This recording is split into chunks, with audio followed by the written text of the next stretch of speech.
Hello दोस्तों, कैसे हैं आप। आज हम लोग इस वीडियो में उत्तराखंड जी के प्रैक्टिस सेट का पार्ट 21 देखेंगे। इससे पहले हमने 20 पार्ट जो अपलोड कर दिए हैं, जिनको आप चैनल की प्लेलिस्ट में जाकर देख सकते हैं। ये सीरीज़ आपको यूके पीसीएस और यूके ट्रिपल एससी का आपके जितने भी एग्ज़ाम होने हैं, जैसे बीडीओ, बीपीडीओ, लेखपाल, पटवारी, RO, ARO, upper PCS, lower PCS, Uttarakhand police, forest guard, कनिष्ठ सहायक, आपके जितने भी एग्ज़ाम होने हैं उत्तराखंड में, जिसमें उत्तराखंड जी के पूछा जाता है, उन सभी एग्ज़ाम्स के लिए जो है ये क्वेश्चंस काफ़ी महत्वपूर्ण है। तो चलिए वीडियो को शुरू करते हैं। आज का पहला क्वेश्चन है, सितंबर 2017 को अल्मोड़ा के देवेंद्र जोशी को किस केंद्र शासित प्रदेश का उपराज्यपाल बनाया गया। तो देखिए, सितंबर 2017 को अल्मोड़ा के देवेंद्र जोशी को किस केंद्र शासित प्रदेश का उपराज्यपाल बनाया गया। तो ये बनाया गया था अंडमान निकोबार का। किसका? अंडमान निकोबार का। अगला क्वेश्चन है, जाड़गंगा व रुद्रगंगा किस नदी की सहायक नदियां हैं। तो जाड़गंगा व रुद्रगंगा किस नदी की सहायक नदियां हैं। तो ये किसकी है? भागीरथी नदी की। तो भागीरथी नदी का जो उद्गम है वो गंगोत्री ग्लेशियर से होता है। कहाँ से होता है? गंगोत्री ग्लेशियर उत्तरकाशी से होता है। लंबाई की बात करें तो इसकी लंबाई है 205 किलोमीटर। कितनी है? 205 किलोमीटर। अलकनंदा और भागीरथी का जो संगम होता है, ठीक है, अलकनंदा और जो भागीरथी का संगम होता है ये होता है देवप्रयाग में। कहाँ पर होता है? देवप्रयाग में। और देवप्रयाग से भागीरथी को गंगा नाम से जाना जाता है, ठीक है। तो गंगोत्री ग्लेशियर से देवप्रयाग तक गंगा को क्या बोलते हैं? भागीरथी। और देवप्रयाग से आगे क्या बोलते हैं? भागीरथी को गंगा के नाम से जानते हैं। अगला है, उत्तराखंड में किस स्थान को कुमाऊं का दार्जिलिंग कहा जाता है। तो उत्तराखंड में किस स्थान को कुमाऊं का दार्जिलिंग कहा जाता है। तो ये कहा जाता है कौशानी को। किसको कहा जाता है? कौशानी को। अब देखिए, कौशानी का उपनाम क्या है? भारत का स्विट्जरलैंड, ठीक है। तो कौशानी को क्या कहते हैं? भारत का स्विट्जरलैंड। और ये क्वेश्चन काफ़ी महत्वपूर्ण है, ठीक है। तो भारत का स्विट्जरलैंड किसको बोलते हैं? कौशानी को। और कौशानी कहाँ पर है? बागेश्वर में। यहीं पे देखिए, कौशानी में क्या बना हुआ है? लक्ष्मी आश्रम। क्या बना हुआ है कौशानी में? लक्ष्मी आश्रम। लक्ष्मी आश्रम कौशानी में है। उसकी स्थापना कब हुई थी? 1945 में, ठीक है। और किसने की थी? कैथरीन हेलीमन ने। और इनका नाम क्या था? इनको सरला बहन भी कहते थे, ठीक है। सरला बहन। और पहले जो पहले क्वेश्चन आते थे उनमें पूछता था कि सरला बहन का मूल नाम क्या है? कैथरीन हेलीमन। और ये महात्मा गांधी की शिष्या थी। अगला है, चित्रकला की गढ़वाल शैली का प्रयोग किस मुगल शासक के काल में हुआ। तो चित्रकला की जो गढ़वाल शैली का प्रयोग हुआ था वो किस मुगल शासक के काल में हुआ था। तो औरंगजेब के शासनकाल में। अगला है, किस फॉर्मूले के अंतर्गत उत्तराखंड को विशेष राज्य का दर्जा प्रदान किया गया। तो किस फॉर्मूले के अंतर्गत उत्तराखंड को विशेष राज्य का दर्जा प्रदान किया गया। तो ये है गॉडगिल फार्मूला। कौन सा है? गॉडगिल फार्मूला।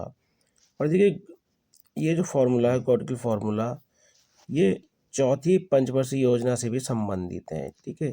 तो याद रखना, चौथी पंचवर्षीय योजना जो थी वो भी गॉडगिल फार्मूले पर ही आधारित थी। अगला है, टिहरी जनपद के अतिरिक्त रघुनाथ मंदिर कहाँ स्थित है। तो टिहरी जनपद के अतिरिक्त रघुनाथ मंदिर कहाँ पर स्थित है। तो ये कहाँ पर स्थित है? उत्तरकाशी में। और उत्तरकाशी में भी अगर आपसे पूछे तो गैर पुजैली में। कहाँ पर स्थित है ये? गैर पुजैली में जो है ये स्थित है। अगला है,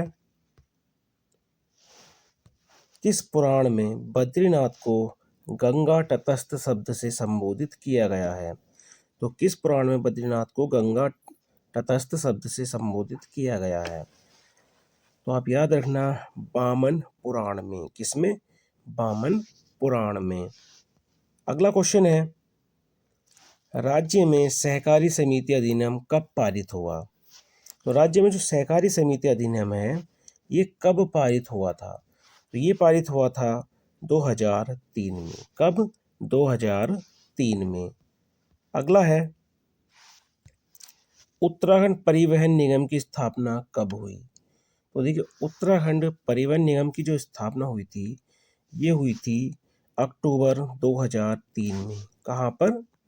देहरादून में। तो आप याद रखना, उत्तराखंड परिवहन निगम की जो स्थापना हुई थी अक्टूबर 2003 में देहरादून में की गई थी। अगला है, मछलियों की भिन्न भिन्न प्रजातियां हेतु मशहूर रानी झील किस जनपद में स्थित है? देखिए, जो मशहूर रानी झील है जो मछलियों की भिन्न भिन्न प्रजातियों के लिए प्रसिद्ध है, तो ये कहाँ पर स्थित है? तो ये स्थित है अल्मोड़ा में। कहाँ पर स्थित है ये? अल्मोड़ा में। अगला है, किस एक्ट के अंतर्गत उत्तराखंड में वन पंचायत नियमावली 1931 का गठन हुआ? Very very most important question है। तो किस एक्ट के अंतर्गत उत्तराखंड में वन पंचायत नियमावली 1931 का गठन हुआ था? तो आप याद रखना, शेड्यूल डिस्ट्रिक्ट एक्ट 1874 के तहत। ठीक है, तो शेड्यूल डिस्ट्रिक्ट एक्ट 1874 के तहत। अगला क्वेश्चन है, कुमाऊं क्षेत्र में सबसे लंबी अवधि वाला मेला कौन सा है? तो कुमाऊं क्षेत्र में सबसे लंबी अवधि वाला मेला कौन सा है? तो ये है पूर्णागिरि मेला। कौन सा है? पूर्णागिरि मेला।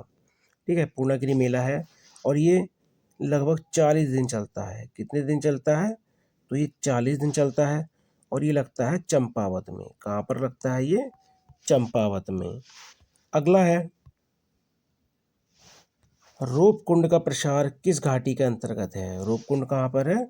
चमोली में। ठीक है, तो इस रूपकुंड का प्रसार जो है ये किस घाटी के अंतर्गत है? तो आप याद रखना, ज्योरांगा। ठीक है, ज्योरांगा गली घाटी में। तो ज्योरांगा गली घाटी में जो है रूपकुंड का घाट, जो रूपकुंड है इसका प्रसार है। अगला है, ब्रिटिश औपनिवेशिक काल का स्वर्ण युग किस कमिश्नर के कार्यकाल को कहा जाता है? तो देखिए, काफ़ी महत्वपूर्ण क्वेश्चन है और पहले भी ये क्वेश्चन कई बार आया है। ब्रिटिश औपनिवेशिक काल का जो स्वर्ण युग है ये किस कमिश्नर के कार्यकाल को कहा जाता है? तो ये कहा जाता है हेनरी रैमजे के कार्यकाल को। अगला है, फीका नदी पर तुमड़िया जलाशय किस वर्ष बनाया गया? तो देखिए, जो तुमड़िया जलाशय है गाइस ये फीका नदी पर है। ठीक है, और ये कहाँ पर स्थित है? काशीपुर के पास में। कहाँ पर है? काशीपुर के पास में। तो 1970 में जो है इसको बनाया गया था। कब? 1970 में इसको बनाया गया था। अगला है, भूदेव ऐप संबंध है। तो देखिए, भूदेव ऐप जो है इसका संबंध किससे है? तो भूदेव जो ऐप है गाइस इसका संबंध किससे है? तो भूकंप से। किससे है? भूकंप से। अगला है, उत्तराखंड में नीति आयोग की तरह किसका गठन किया गया? तो उत्तराखंड में नीति आयोग की तर्ज पर, ये कह सकते हैं कि नीति आयोग की तर्ज पर किसका गठन किया गया? तो ये आप याद रखना, सारा। किसका? सॉरी, सेतु। सेतु याद रखना, सेतु, SETU, सेतु। ठीक है, ये काफ़ी महत्वपूर्ण क्वेश्चन है, सेतु। उत्तराखंड में नीति आयोग की तर्ज पर किस का गठन किया गया? तो सेतु का गठन किया गया है। अगला है, उत्तराखंड आदि गौरव सम्मान 2025 से किसे सम्मानित किया गया? तो उत्तराखंड आदि गौरव सम्मान 2025 से किसे सम्मानित किया गया है? तो ये सम्मानित किया गया है नरेंद्र सिंह नेगी और किशन महिपाल जी को। तो ऑप्शन सी जो है इसमें राइट हो जाएगा, ए वे बी दोनों। अगला है, उत्तराखंड गुड गवर्नेंस अवार्ड 2025 के तहत किस जिले को पहला स्थान मिला है? ये भी काफ़ी महत्वपूर्ण क्वेश्चन है। उत्तराखंड गुड गवर्नेंस अवार्ड 2025 के तहत किस जिले को पहला स्थान मिला है? तो ये मिला है नैनीताल को। किसको मिला है? नैनीताल को। और ये मिला है इसको 5 श्रेणियों में। कितनी श्रेणियों में मिला है इसको? तो 5 श्रेणियों में जो है इसको पहला स्थान मिला है। अगला है हिमालय सांस्कृतिक उत्सव 2025 का आयोजन कहाँ किया गया? तो हिमालय सांस्कृतिक उत्सव 2025 का आयोजन कहाँ पर किया गया? तो इसका आयोजन किया गया था देहरादून में। कहाँ पर? देहरादून में। तो ये थे आज के उत्तराखंड जीके के 20 मोस्ट इम्पोर्टेंट क्वेश्चन जो आपको यूके पीएससी और यूके ट्रिपल एससी के आपके जितने भी एग्ज़ाम होने हैं, खासकर बीडीओ, बीपीडीओ, लेखपाल, पटवारी, ठीक है, आरओ, ये जो आपका री एग्ज़ाम होना है, खासकर ये सीरीज इसके लिए काफ़ी महत्वपूर्ण है। उसके अलावा आपके उत्तराखंड के जितने भी एग्ज़ाम होने हैं जिसमें उत्तराखंड जीके पूछा जाता है, उन सभी एग्ज़ाम्स के लिए जो है ये क्वेश्चंस काफ़ी महत्वपूर्ण है। तो चलिए मिलते हैं अपनी नेक्स्ट वीडियो में। Thank you for watching.